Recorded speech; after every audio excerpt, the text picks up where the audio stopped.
Yes, ma'am. Kinonfirm ko po yan doon sa mga miyembro po ng PNPA Class 91 at majority of them except for 3 active PNP personnel ay naglabas daw po sila. It was just a draft letter of support doon sa mga miyembro po ng grupo po na ito na naglabas po ng support sa ating Vice President Sara Duterte. Karapatan po nila yan, katulad po ng ibang mga individual at grupo na magpahayag po ng kanila pong suporta at hindi po natin saklaw kung ano po yung mga nilalaman ng kanilang isip. But with respect, ma'am, doon sa tatlong natitira po na kanilang mga miyembro, nakausap ko po yung isa sa kanila earlier, and according to him ay wala naman po silang pinirmahan yan.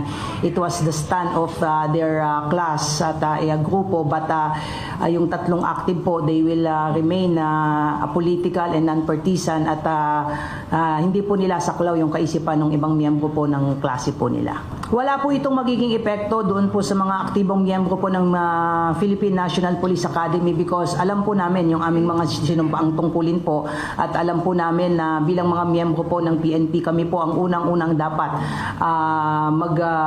magpaalala sa ating mga hanay na we should remain apolitical and non-partisan.